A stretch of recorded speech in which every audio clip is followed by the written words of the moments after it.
Hello again, everybody, and welcome to Week 5 of the High School Football Preview Show here at the El Tunamir on YouTube TV.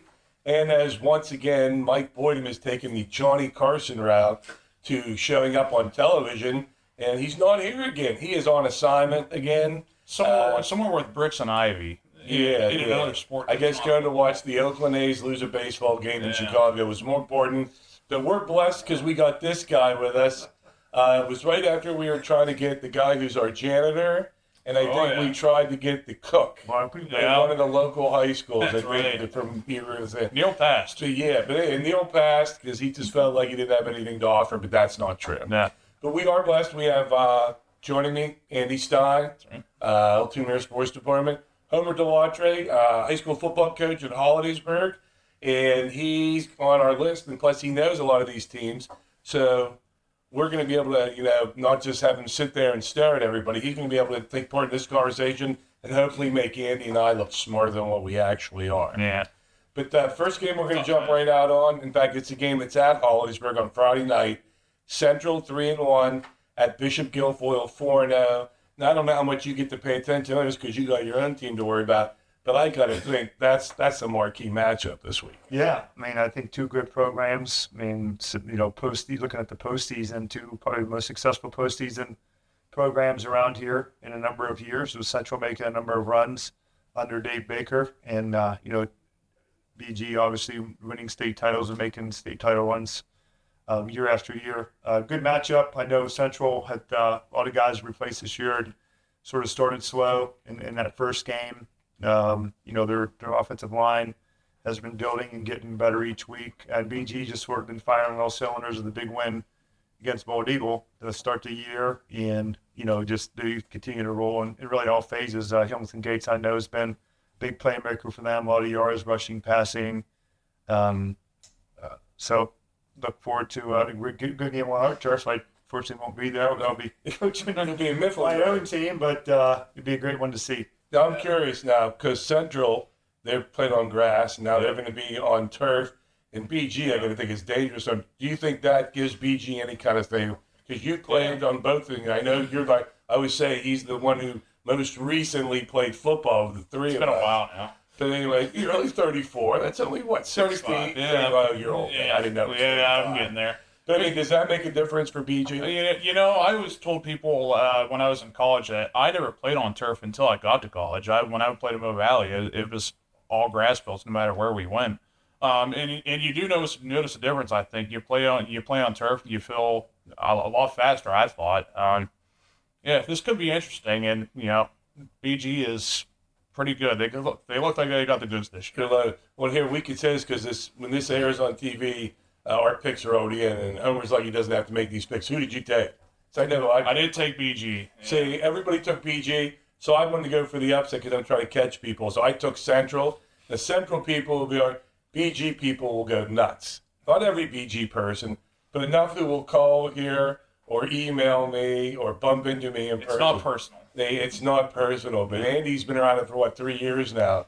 If I don't pick BG, I hear about it. Even the year... If BG would have played my sons at Hollidaysburg, I still would have got it from those people. When BG plays Tyrone, and if I don't pick my brother, it was either my mom was going to be mad at me or the graduating class of 1983. So I'd rather have the graduating class of 1983. Luckily, I've only picked against BG once this year, and I looked like a fool doing it. So See, but you know what? He's lucky. Sometimes he doesn't pick Mo Valley, and you know what? Nobody from Mo Valley gets mad at you. What's that like? I would love to know about that. Every once in a while, people don't like when I don't pick Mo Valley, but okay, they understand. Speaking of people who don't get mad at me, our next game, Tyrone 2-2 at Bellwood-Antis 3-1. Tyrone coming off, to me, it was an impressive win against Bald Eagle, in which they were trailing, in the fourth quarter. And Bellwood-Antis got up to a nice start, then ran into a buzzsaw. Central last week. Because this is a rivalry, would it be easier for Bellwood to refocus and forget about that Central loss last week, or is it still hard? They're all thinking, they haven't thought about anything but Tyrone Bellwood, probably since the beginning of the year either way. They're really looking forward to this game every year. I see the time of the series, 54-30, on that on this little sheet here, but I think Bellwood they're out for some revenge this year, revenge type tour. They've been playing really well. You hear Coach Leverage talk about the great offseason they had. They had some adversity with losing their running back. Tyrone had some adversity with losing, I think I heard a player early in the year. And Stanton, the offensive lineman. Started to really come around and then, take a few weeks to be able to get that offense. When you lose an offensive lineman, especially a good one, it takes some time to mesh or to gel. And I think, I'm sure Tyrone's coming along in that way. It looked like it with the result against Bald Eagle. Now, I want to ask you is because, again, because Tyrone won that game, does John Franco have to worry about his kids being too high coming off that upset win and now refocusing on Bellwood? I would hope with a rivalry game they're not getting too high at all. And I always say that, Tyrone Bellwood, I've been covering football, 12, 13 years now. I've been all over the state covering football for the most part. And Tyrone Bellwood, it's one of my favorite rivalries in the whole state. And we just got done talking about Mo Valley Glendale last week.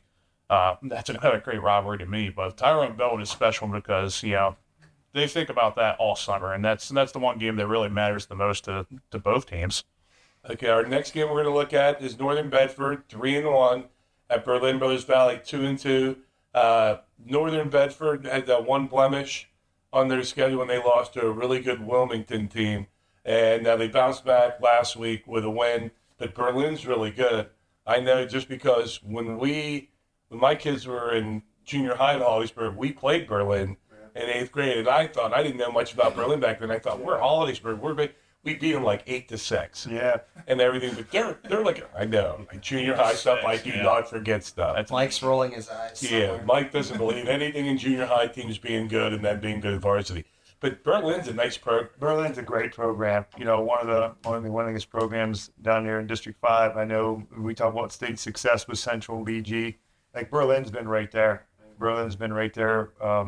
Usually losing to a really good team that ends up moving on to and deep into the state playoff, and it's usually a really close game every year. I mean, I know the Wilmington program too. From when I was at Corey, we played Wilmington, I think three or 4 years in a row in the district playoffs, and I know they're a really good program as well. And to go on the road to Wilmington and have a close game and to play that well, says that the program at Northern Bedford is stronger than ever. So I think that's going to be a great game. It's probably a real physical game. I know, the Northern Bedford quarterback, I work with him a little bit. It seems like he's having a great year so far. That's one thing I said, because you and I sit in here on Friday nights over the years, and we always hear stuff coming in about Northern Bedford running. Yeah. The Schleinkoffer kid that he talks about, who could end up on our cool name segment at the end. But, Northern Bedford, the fact is now that they can throw the ball as well as they run in the past, that's got to make it extra. I'm sure if it's odd for Northern Bedford. I'm always used to them running the ball. They like the tough physical football there. It's cool to see them have such a talented quarterback right there with Schleinkoffer. Snyder's been a really good quarterback. He was a 3-year starter. Yeah, he was. And, he's had some good quarterbacks over the last couple of years. And I'm thinking it's going to be tough because I've heard crowds at Berlin, they will show up. Of course, Northern Bedford people travel well too. So the 50-50 at that game's going to be really good. Yeah. Thing. Well attended. They get a good crowd. And then this next one, because I can remember covering this back in the mid-'80s, whenever Jim Lane and Neil Riddell sent me I didn't know what a coal bowl was until I went to a Cambria Heights in Northern Cambria. And oh my gosh, I imagine as grown-ups, they really like each other. But these two teams, when at least I covered that game, they did not. Cambria Heights 4-0 at Northern Cambria 4-0.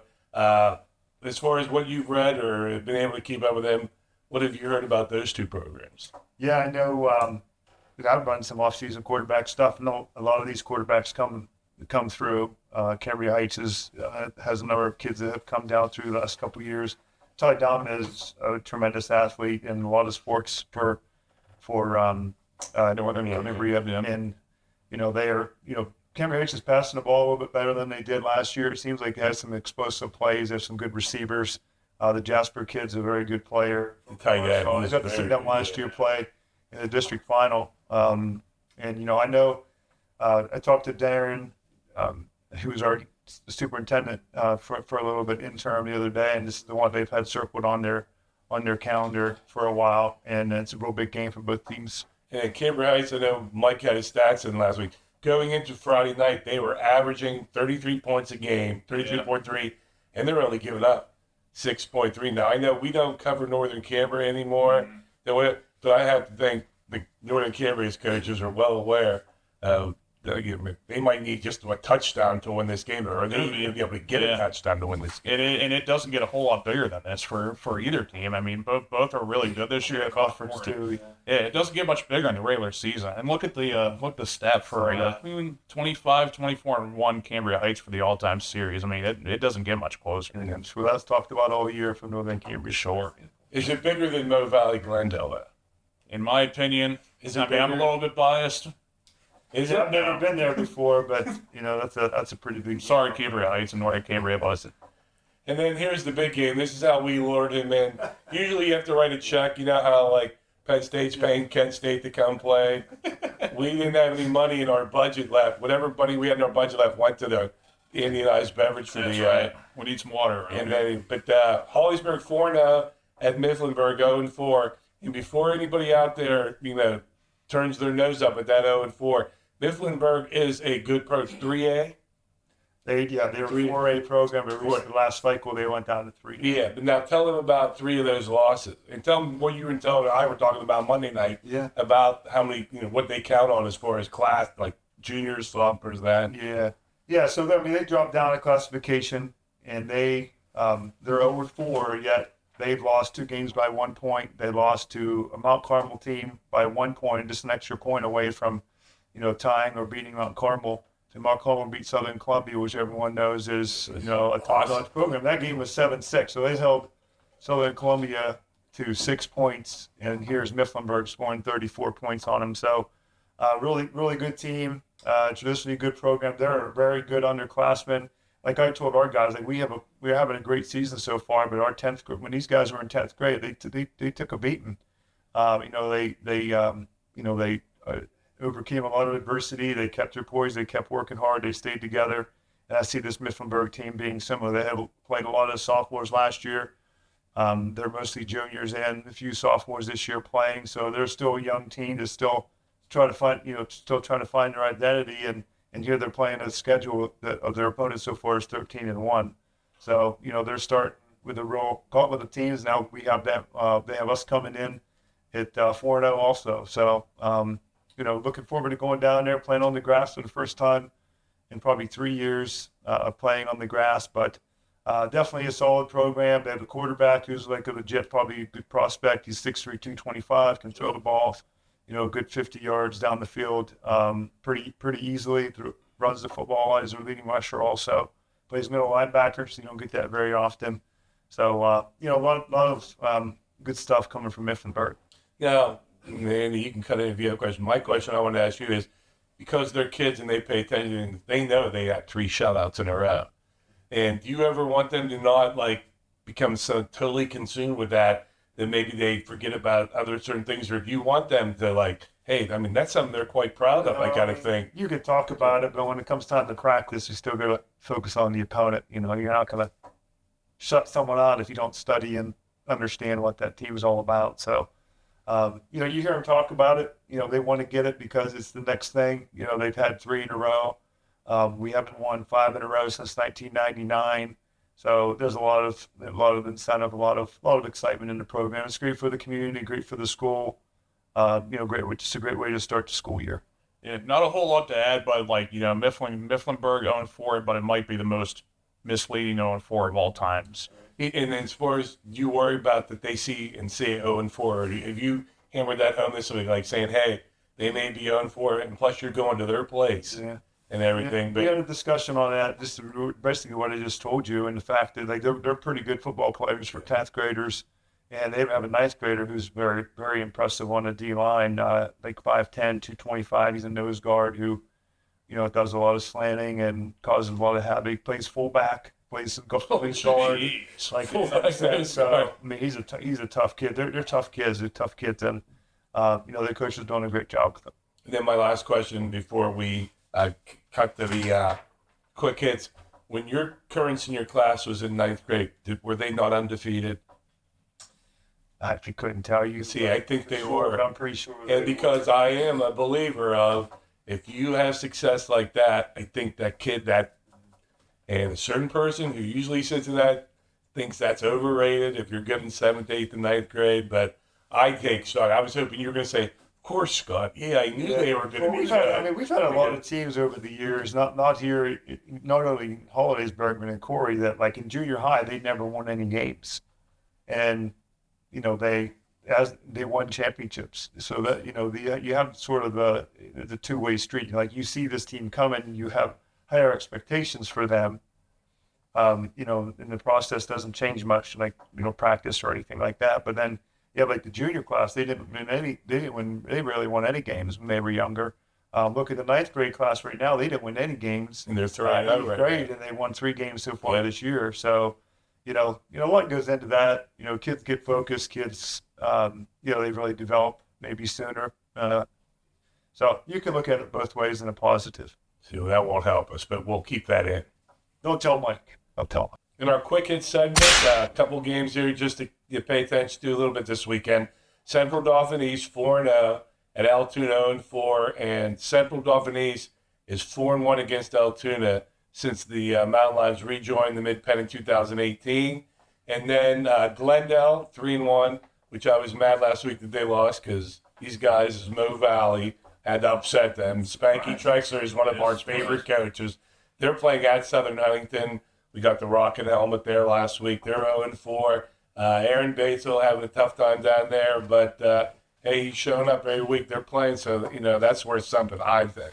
But anyways, those are our quick hits. And now, since Mike isn't here, we are going to go to Andy Stein, who's going to do kind of a combination of Mike's stat of the week and his line of the week. I don't get double pay for this, by the way. No, he does not. Yeah. It's on my budget. The stat of the week here is 43, and it's for Johnstown for snapping a 43-game losing streak. I was pretty happy for those guys. How about Julius Reed, 7 touchdowns that night against Central Cambria. Quarterback for Johnstown. Yeah, awesome for those guys. I was happy to hear that. Yeah, I'm really happy for like the seniors of that program. And like, the ones that have stayed through the whole time. It's like those guys had never experienced winning, and so that's cool for those guys. And Short steps. Short steps are better than long steps. Cambria Heights, you guys won 48-0 over Conemaugh Valley last week, and you held them to 14 total yards, all rushing yards. That's outstanding.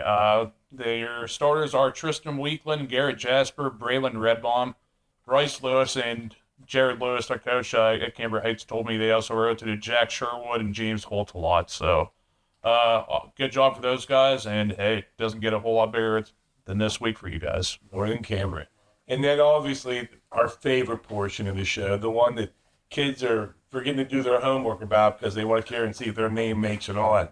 I wanna know what's the name of the game. And I'm going to ask you real quick. You know who made it from Hollidaysburg for us for week 1? Do you remember who I picked? Jefferson McCoy. Jefferson. And I don't know. You got to picked Rocco Grassi one year. I did because that's an awesome name. You love Rocco Grassi. Hey, you don't think I wanted to pick a Vinny or a Dom Franco? Especially when Vinny Franco's name could have been Salvatore. Oh, you might have done it. No, didn't want to show favoritism. I would. But I'm partial towards the type. But Jefferson, and I think I'm the only one that called. My wife tells me, she goes, nobody calls him Jefferson except for you. I get, that's the name on his birth certificate. Jefferson McCoy. Anyways, our week 4 names here. Central Cambria quarterback, he's only a 10th grader, Ridge Kutchman. Ridge. I know, I just like that. There was a soap opera on CBS again. The guy's name was Ridge Forrest. Ridge is another kind of kid that comes as a quarterback. Yeah, so he does see. I don't make these up. Okay. Ridge Kutchman. And then from Tyrone kicker, I looked at my brothers for 2 weeks and I kept going, there's just nothing really. Nice kids, good football players. But that doesn't how you get on this list. You gotta have a good name. You gotta have a cool name. Yeah, you can't be named Andy He's Stein. like Enzo Lascoli from last year. It's still one of my favorite That's a good PG one. names. Enzo. Can't teach But anyways, Tyrone kicker Dante Novak. Because I like Dante. If his name was just Dante, I would have. And I think I asked you this last time you're on. Can you remember anybody you went to school with or a kid at Corey who had a cool name that you thought, hey, that could have made this list? I should have looked up. I like I think the I- last name Reefer in Mo Valley. Reefer. Yeah. Is it Rocco? Rocco Reefer. Rocco Reefer, yeah. Yeah. Yeah. Well, see, I think the first week we didn't have any high school stuff yet, but we had to tape a show. So I picked out 2 college names. And the one kid, he's a running back, Washington State. His name is Dijuvensky Schlenbaker. Yeah. Dijuvenesky. And then the kid was the lineman from Texas, San Antonio, Buffalo Cruz. Yeah, but Buffalo, and it's not a nickname. That's what his parents named him, Buffalo Cruz. But the next time we have Homer on, I'm going to let him bring a name from Corey, Yeah, I'll try. and then a name from Mo Valley. His days at Mo Valley, maybe hopefully I know the Mo Valley. he's got somebody named Skip or Tuffy, or Dusty. I just want to point out Dusty how. Marshall. Oh, Dusty Marshall. I know He was Dusty good. Marshall. See, there you go. Yeah. Dusty. See, there's Dusty. always a Dusty. Anyways, that's going to do it. Hopefully, Mike's run out of vacation and he'll be able to rejoin us next week. We miss him because he always has names and numbers for us, Yeah. and he's able to kind of tie it all together for us. But that's going to do it for week 5. For Hollidaysburg football coach Homer DeLattre, for Andy Stein, our guy in the trenches, for Dan Eisenberg behind the camera, I'm Scott Franco. Thanks for watching. We'll see you next time.